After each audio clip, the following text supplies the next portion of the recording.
en commençant à économiser jeune, tu pourras prendre ta retraite tôt. Est-ce que tu l'as vu? Il y a un problème dans cette phrase. Oui, c'est bien le mot économiser qui pose problème. En réalité, c'est le mot investir et j'aurais dû dire en commençant à investir jeune, tu pourras prendre ta retraite tôt. Sauf que je t'ai volontairement induit en erreur parce qu'il y a un autre problème. Et là, tu l'as remarqué, c'est jeune. Eh oui, c'est pas jeune en fait. Si par exemple, tu as 40 ans comme moi ou plus et que du coup, tu commences à peine à t'intéresser à ton argent maintenant, est-ce que c'est trop tard? C'est ce qu'on va voir maintenant. Alors non, je te mets à l'aise, c'est pas trop tard. Mais je vais te le montrer tout de suite. Tu vas voir qu'en fait, quand on commence à 40 ans, on part malgré tout avec un handicap. Donc là, on est sur Google et je vais tout simplement taper calculatrice intérêt composé. Comme ça, tu peux le taper toi aussi si tu désires. Et là, on va aller chercher cette calculatrice ici, tac. Et on va se mettre donc quelque part par là, voilà, et on va pouvoir rentrer des éléments pour que tu puisses voir la différence qu'il y a entre quelqu'un qui investirait à 20 ans et quelqu'un qui commencerait à investir à 40 ans. Avant d'attaquer, je pense que tu as très bien compris que l'écart entre ceux qui ont de l'argent et ceux qui n'en ont pas, c'est le fait d'investir. On ne va pas revenir là-dessus, je le répète assez souvent, mais investis et tu auras de l'argent, n'investis pas et tu en manqueras. Autre élément maintenant pour notre exemple qui va être important, c'est le cadre dans lequel on va faire les calculs. On va partir du principe qu'il y a une personne qui investisse 100 € par mois tous les mois jusqu'à ses 65 ans, date à laquelle il partira à la retraite, et une autre personne qui va commencer seulement à investir à 40 ans et qui partira aussi à 65 ans et qui va mettre là aussi 100 € par mois. Comme tu l'as compris, dans l'investissement, il n'y a que deux variables, l'argent et le temps. Il y en a une troisième qui va te faire tiquer, c'est qu'on va prendre un taux d'intérêt par an de 10%. Tu vas me dire, Nicolas, comment on fait pour trouver du 10% l'an? Je te rassure, ça se trouve en bourse, ça se trouve en immobilier, ça se trouve aussi en crypto-monnaie. Alors, bien évidemment, la crypto-monnaie, c'est plus risqué et ceci n'est pas un conseil d'investissement, mais je te conseille quand même d'investir. Donc maintenant, regarde ce qu'on va faire. On va prendre un montant de versement initial de 1 000 €. Tout le monde peut mettre 1 000 € au départ sur un compte avec lequel il compte investir. On va mettre un virement régulier de 100 € qu'on met bien évidemment en mensuel. Un taux d'intérêt par an que je viens de te donner de 10% et on va prendre le jeune qui de ses 20 à ses 65 ans, on va faire cet effort d'épargne, donc 45 ans. Et regarde le résultat, on appuie sur calculer, là je viens d'appuyer sur calculer, je descends et c'est colossal. Alors regarde, hop là, je te le mets à l'écran, regarde, là tu le vois très bien, donc ici tu vois, regarde, ici tu as le million, regarde, il dépasse, il fait quasiment 1 million. Donc en intérêt, il génère 966 844 € d'intérêt et en capital, en versement, il aura accumulé 55 000 € de capital, il aura généré en 45 ans 1 million d'euros. C'est colossal. Question intéressante. Est-ce que la deuxième personne qui commence à 40 ans, on garde tous les mêmes chiffres? Simplement, au lieu d'avoir 45 ans d'épargne, au lieu d'avoir 45 ans à mettre de l'argent dans l'investissement, il n'y aura que 25 ans. Il y a 20 ans qui partent en fumée. Et là, regarde, c'est assez impressionnant. Enfin, moi, je trouve que l'écart est impressionnant. Là, on peine à dépasser les 140 000 €. On arrive juste à 140 000 €. Ça veut dire que le fait d'attaquer à 40 ans, ça te plombe de quasiment 1 million d'euros. Regarde, ici, les intérêts cumulés sur 25 ans, 109 000 €, 109 652,82 € pour un capital global de 31 000 €. Où est passé notre million? Tout ça parce que tu as commencé trop tard. Alors, premièrement, j'ai quelque chose d'hyper important à dire. Si jamais tu es jeune et que tu tombes sur cette vidéo, commence à investir. Je pense que là, c'est la preuve en image. Deuxièmement, et je veux quand même le dire, on ne va pas s'arrêter à ça. J'ai encore plein d'autres choses à te dire, je te rassure, ça n'est pas trop tard. Troisièmement, et cette question est quand même assez intéressante, est-ce que du coup, c'est quand même possible de se créer un capital d'1 million d'euros à partir de 40 ans?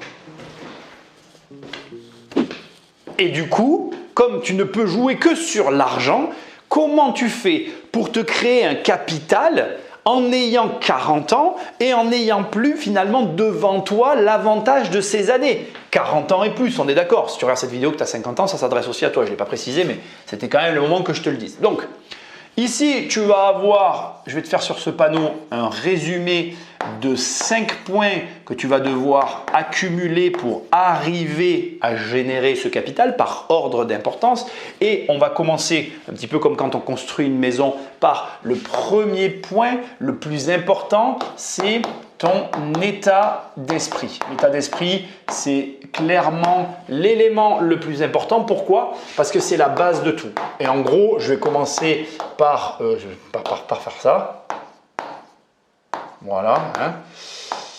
Et en gros, je vais commencer par la base. C'est que déjà, si tu n'y crois pas que c'est possible, ça ne va pas être possible pour toi. Si tu me dis, pour avoir de l'argent, il faut de l'argent, jamais tu commenceras rien du tout. Donc, tu dois commencer par te construire un état d'esprit du possible. Donc, si tu fais partie de ces personnes qui ont 40 ans et plus, qui me regardent et que tu te dis « non mais ce qu'il raconte c'est n'importe quoi, etc. » il va falloir que tu déconstruises ces fausses croyances et que tu commences à te dire que c'est peut-être possible pour toi aussi malgré que tu aies 40, 45, 50 et plus. C'est juste que, voilà, comme je te viens de te le dire il y a un instant, c'est que sur l'argent qu'on peut jouer, donc il faut que tu te dises déjà en premier que c'est possible. Comment on fait pour se dire que c'est possible? Eh bien, on va lire des histoires qui vont alimenter cet élément-là. Alors, tu as cette histoire-là qui te montre que même avec des dettes, j'ai quand même réussi à m'en sortir. Tu as riche sur Amazon, tu as ce livre qui apparaît, Devenir riche sans argent. Et c'est mon histoire, ni plus ni moins. Mais il y a plein d'autres histoires qui vont venir alimenter cette notion de dire « je peux le faire ». Et tu dois l'alimenter, c'est vraiment important. Parce que sans ça, on ne commencera jamais cette aventure. Troisième point, pardon. Troisième point, et ça c'est aussi hyper important, tu vas devoir prévenir tes proches. Toi-même et tes proches. Oui, je sais, c'est bizarre, mais tu vas comprendre. Quand tu vas avoir 40 ans et plus, tu es à un âge où finalement changer, c'est compliqué. Normal, tu as construit ta vie, tes habitudes, ta façon de fonctionner. Et on ne change pas finalement ces comportements à 40 ans comme on peut les changer à 20 ans. Donc, tu vas devoir prévenir ton entourage et aussi t'entourer de personnes qui vont être dans la même dynamique. Tu vas viser, d'ailleurs je ne devrais pas faire ça, tu vas viser cette dynamique et c'est important de te mettre dans un environnement favorable. Ça ne peut pas être autrement en fait. Voilà. Parce que si tu n'es pas dans un environnement favorable, donc si tes proches que tu veux garder autour de toi ne te comprennent pas et si tu ne t'entoures pas de gens qui vont dans le même sens que toi, tu vas créer de la difficulté là où tu auras besoin de facilité. Parce que, et je vais te le dire tout de suite, tu vas avoir des moments de doute, tu vas avoir des difficultés. Et si autour de toi, il y a des gens qui t'enfoncent et qui disent « je te l'avais dit, tu ne pouvais pas y arriver », ça ne va pas aller pour toi. Et enfin, on termine avec le quatrième et dernier conseil. Tu vas utiliser la technique des petits pas, et on va aller chercher bien évidemment de la réussite, mais on ne peut pas non plus le nier. Il y aura des échecs. Il suffit que ta réussite soit toujours supérieure à tes échecs. C'est-à-dire que tu vas faire en fonction de ce qui est, on va dire, en ta capacité, toutes les actions que tu peux mener pour nourrir cet état d'esprit du possible, de je vais y arriver, etc. Donc, le premier élément central, vraiment je t'assure, s'il n'y a pas celui-là, il n'y a pas le reste. Je sais, ça paraît bateau, tu auras le droit de m'en vouloir de commencer par ça, mais c'est hyper important. Si tu ne crois pas qu'à 40 ans et plus, tu peux créer un capital, rien ne se passera. Deuxième élément, plus factuel, je te rassure. On va écrire, alors comment je vais noter ça? On va écrire traquer, ouais, on va écrire, non, peut-être pas traquer, on va écrire les dépenses, voilà, tout simplement. En fait, tu vas prendre tous tes postes de dépenses et tu vas venir les traquer. Donc là, il y a plusieurs choses à faire. La première, toute première, c'est bien évidemment passer toutes ces dépenses, passer et éliminer toutes les dépenses que tu as sur tes comptes. Tu les passes au peigne fin et tu les élimines les unes. Et vraiment, j'en fais passer une, je l'élimine. J'en fais passer une autre, je l'élimine. Tu dois tout éliminer. Le maximum de dépenses, le but, c'est d'optimiser. Et qu'on soit bien clair, ça sera, d'ailleurs je n'ai pas dû mettre un numéro parce que ça nous embrouille, ce sera le deuxième point qui est hyper important. Tu vas devoir organiser tes priorités. Et ça, c'est un point aussi que je vois trop souvent et que j'aimerais pouvoir partager avec toi rapidement. Il y a beaucoup de gens qui n'ont d'abord aucun sens des priorités et qui ne veulent rien prioriser. Entre Netflix et de l'argent pour économiser, pour justement avoir un capital, tu élimines Netflix. Tu vas me dire, oui, mais mes plaisirs, mes loisirs, j'en ai rien à brère. Si tu as un objectif, l'objectif étant supérieur, tu priorises, tu élimines. Donc, tu revois tes priorités. Et quand je dis en premier, tu passes toutes tes dépenses et tu les élimines. En deuxième, tu priorises. En troisième, tu vas pouvoir recontracter des dépenses. Mais ces dépenses que tu vas recontracter, elles seront choisies, donc choix, en fonction de l'objectif. On va y revenir, ne t'inquiète pas. Donc, c'est-à-dire, je vais te le dire autrement pour qu'on soit bien clair. Tu prends ton relevé de compte, tu vas prendre ton relevé de compte, tu vas dire, bon ben voilà, toutes les dépenses que j'ai, donc tous les abonnements. Encore une fois, je te le redis, hein, désolé, je vais le répéter souvent, mais quand tu as l'âge qu'on a, toi et moi, parce qu'on a à peu près le même âge, bon, peut-être que je verrai cette vidéo après, que je serai plus vieux, mais quand j'avais 40 ans, on a des dépenses, on prend toutes ces dépenses, on élimine tout, même des trucs qui sont utiles pour toi, et tu vas recontracter certains abonnements pour lesquels tu vas dire, ben ça, j'ai pas le choix que réellement de le prendre parce que, mais en fonction de l'objectif.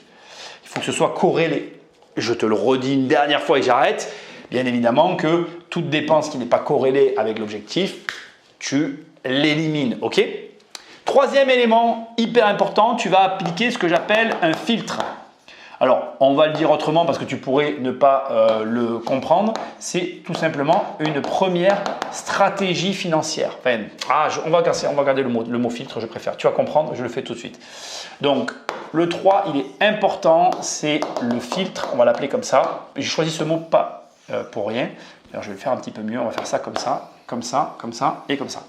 On va imaginer que tu gagnes 2 000 € par mois et je vais te parler de la fameuse stratégie, d'accord, des 75, 20 et 5. Je ne sais pas si tu connais, c'est très simple. Et si tu as 40 ans, je t'invite à faire ça. Ok? Donc bien évidemment, tu as compris que c'était des pourcentages à chaque fois. Ok? Et donc ton argent, tu le passes dans ce filtre, tu vois ça comme une passoire, et du coup tu redécoupes ton argent en 3 parties. Donc ici, du coup, on a ce premier filtre qui nous donne 1 500 €. Ici, on a le deuxième filtre qui nous donne 400 €. Et ici, on a le troisième filtre qui nous donne 100 €. Ok? Écoute bien, c'est très simple. Ça, c'est la somme, d'ailleurs je vais garder une même couleur, parce que comme ça sera plus clair pour toi. Ça, c'est ce avec quoi tu peux vivre. Ce sont typiquement tes dépenses que tu auras en amont traquées. Donc, c'est le point d'avant, on est d'accord?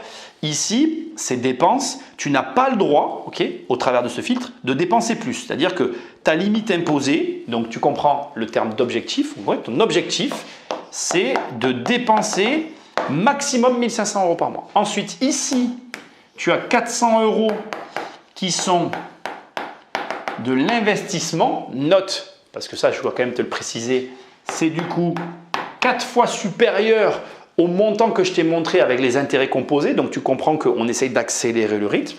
Et ici, les 5% qui restent, ok, alors je déteste ça, tu le sais, mais je le fais quand même parce que quand tu pars de 0 à 40 ans, il faut quand même que je te sécurise. Donc, c'est de la sécurité, c'est de l'argent que tu gardes sur un compte disponible au cas où tu as un problème. Et là, déjà, on sait que tu as amorcé quelque chose qui avance. Ok? Donc, maintenant, on revient ici. Donc, filtre, on va l'écrire comme ça. Ok? Quatrième point. Donc là, c'est très simple. C'est l'augmentation de tes revenus. Ok? J'aurais dû le faire dans l'autre sens d'ailleurs. Donc, augmentation de tes revenus. Et entre parenthèses, ici, on va écrire toi. Et je vais t'expliquer ce que c'est. On est sur le quatrième point qui est obligatoire. On est d'accord? Ça, c'est obligatoire. Pourquoi? Parce que obligatoire. Je vais arriver à l'écrire. Voilà. Pourquoi c'est obligatoire? Parce que tu as 40 ans et plus. Bim. Donc là, en fait, on va juste faire le symbole augmentation des revenus. Et comment on fait ça? Eh bien, on va faire ce qu'on appelle une création de société. Donc là, c'est assez simple. Tu vas chercher à créer une activité qui n'a rien à voir avec les investissements, dont l'objectif sera de générer de l'argent, ok, mais pour l'investissement exclusivement. Et oui, on essaye encore une fois de rattraper le temps perdu. En fait, la deuxième partie que tu as vue de cette vidéo, quand je suis devant l'ordinateur et que je te montre qu'en fait, le gamin de 20 ans qui a investi et qui, lui, 100 € par mois pendant 45 ans à 10%, eh ben, il a 1 million d'euros. Notre but ici, c'est de rattraper le temps perdu, tu vois. Donc là, on y va, go, go, go. Et du coup, ici, il y a des conditions qui sont hyper importantes que tu vas devoir t'appliquer. Donc, moi, je vais te donner des conditions, mais tu peux bien évidemment faire les tiennes. Mais premièrement, ce doit être secondaire. OK. Deuxièmement, ça doit être, alors j'ai horreur de ce terme, je ne vais pas écrire passif, mais ça doit être en tout cas automatique ou automatisable ou en tout cas fluide sans forcément trop interférer avec ton quotidien. Et le troisième point, voilà, qui est quand même hyper important, ça doit aussi être accessible. Ça fait beaucoup de choses, je sais. Et accessible, on parle de l'aspect financier puisque tu as un travail et que comme on mobilise déjà des ressources pour faire des choses, il ne faut pas que tu dépenses trop de ressources pour amorcer finalement ce travail en parallèle du tien. Okay. Donc, tu dois t'appliquer des contraintes forcément pour rentrer dans les objectifs qu'on se fixe. Okay. Et en cinquième et dernier point, hyper important, d'accord, tu dois absolument faire, quand tu as fait tout ça, un plan financier. C'est hyper important. Alors, je vais te montrer rapidement un début de plan financier. Okay. Mais l'idée, c'est que tu le fasses en fonction de comment tu vas remplir tout ça. Donc, tu vas comprendre. Okay. On va imaginer que du coup, tu gagnes réellement tes 1500 €, enfin tes 2000 € par mois. Ça, c'est de l'argent dont on ne compte pas, c'est pour que tu puisses vivre. Il te reste 400 € pour investir et 100 € de, je dirais, épargne de sécurité. Okay. Sur un an, ici, on a 4800 €. Ici, on a 1200 €. Donc, 2 x 8, 16, 9600 € sur 2 ans. 2400 €. Déjà, ce qui ne va pas dans ce que je suis en train de faire, c'est que c'est très, comment je dirais, linéaire. L'argent n'est jamais linéaire, la vie n'est pas linéaire. Bien évidemment que tu peux avoir plus comme tu peux avoir moins. Je ne suis pas idiot. Okay. Donc là, on a fait 1 an, là, on a fait 2 ans et là, on va faire du coup 4 ans. 2 x 9, 18. 2 x 9, 18, 2 x 8, 16, ça fait 19 600 € et 2 et 2, 4, 4800 €. On va dire qu'au bout de la 4e année, tu es censé avoir ça sur tes comptes. Donc tu vois, tu peux très bien te dire que par exemple, à partir de la 2e année, ici, tu vas faire un achat IMO, okay, achat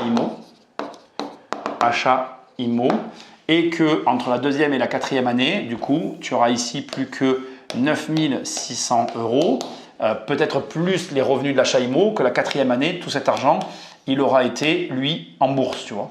Et qu'à partir de là, tu auras mis 9600 € en immobilier, 9600 € en bourse. Tu vas pouvoir, à partir de la 5e année, mettre 200 € dans ton IMO d'un côté et 200 € dans la bourse de l'autre pour développer ces deux sources de revenus. Donc voilà, tu vois, là, j'ai fait un petit plan financier très rapide en quelques minutes, mais bien évidemment, tu y passes du temps et tu construis ce raisonnement.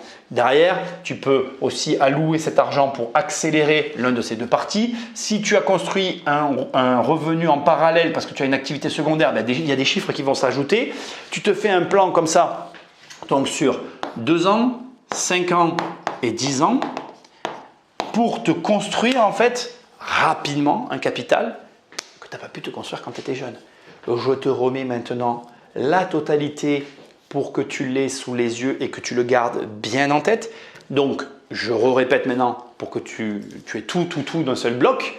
Si tu me regardes et que tu as 40 ans et plus, et que donc, comme tu l'as vu au début de cette vidéo, eh bien, tu commences qu'à partir de maintenant à te lancer finalement dans l'indépendance financière, la création de revenus parallèles, bref, peu importe. En tout cas, tu veux t'occuper de ton argent et tu veux avoir des résultats.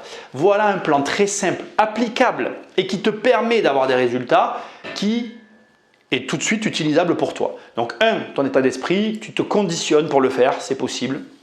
Tu as des livres, je te laisse chercher, je ne suis pas inquiet, tu vas trouver. 2, toutes tes dépenses. Il faut que tu balayes ça. Ça va être le plus dur, je pense, mais voilà. 3, tu appliques le filtre. Bon, moi, je t'en ai donné un, mais il y en a plein.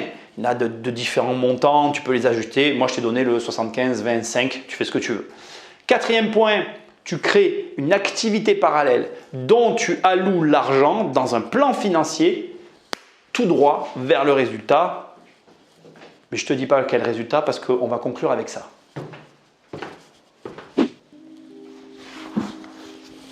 Déjà, j'ai envie de dire oui, c'est tout à fait possible de générer 1 million d'euros de capital en commençant à 40 ans. Parce que déjà, tu n'as pas la même expérience et je crois qu'on sous-estime l'expérience et on surestime l'avantage de l'âge. Ne va pas croire ces trucs qui consisteraient à dire « oui, mais si tu commences jeune, tu peux faire plus d'erreurs. Si tu commences jeune, tu auras un avantage. » Ça n'a rien à voir, surtout en matière d'argent. La vérité, au niveau de la finance et de l'argent, c'est qu'il va y avoir des opportunités qui vont se présenter à toi et que ces opportunités, soit tu es à même de les saisir, soit tu vas les laisser passer. Il n'y a rien de grave si tu les laisses passer parce que je fais partie de ceux qui pensent que ça se représente plusieurs fois dans ta vie et que c'est à toi, si tu l'as raté une fois, de saisir l'opportunité la deuxième fois où elle se présente devant tes yeux. Et ça, ce n'est pas l'âge, ce n'est pas l'expérience, c'est ta capacité à le faire ou pas qui sera mis en cause le moment venu. Et crois-moi, tu peux regarder toutes les vidéos du monde, il n'y a personne qui pourra t'apprendre cet élément-là. Et c'est, à mon sens, ce qui fait la différence entre les jeunes et les personnes plus âgées, c'est notre analyse et notre capacité à détecter certains éléments qui vont être déclencheurs de la suite de notre aventure financière. Donc, le message de fin est très simple. Peu importe l'âge que tu as, tu es capable d'obtenir des résultats aussi impressionnants que ceux que je t'ai montrés avec le calculateur d'intérêt composé, à savoir générer des millions en investissant ton argent. Par contre, il y a un élément que tu dois garder en tête et qui est hyper important pour réussir à atteindre cet objectif. C'est la régularité. Quoi que tu fasses dans la vie, sois régulier. Beaucoup trop de personnes sous-estiment cet aspect qui peut te conduire à d'immenses résultats. Contre vents et marées, peu importe ce qui va t'arriver, régulier, tu continueras à faire ce que tu as commencé. Si tu arrives, comme je l'espère, à appliquer par exemple le filtre des 75-25 et que tu mets 400 € par mois de tes 40 à tes 65 ans, mets-les comme une horloge, plutôt plus que moins, et tu me remercieras. Ne le fais pas, mais tu pourras t'en prendre qu'à toi-même parce qu'avec cette vidéo, je t'aurai prévenu. Like, partage, va sur immobiliercompagnie.com, dans l'onglet livres, il y a mes livres, dans l'onglet formation, il y a mes formations, dans l'onglet coaching, tu peux réserver 1 heure, une demi-heure de temps avec moi pour travailler sur tes projets. Et moi, je te dis à très bientôt dans une prochaine vidéo. Salut!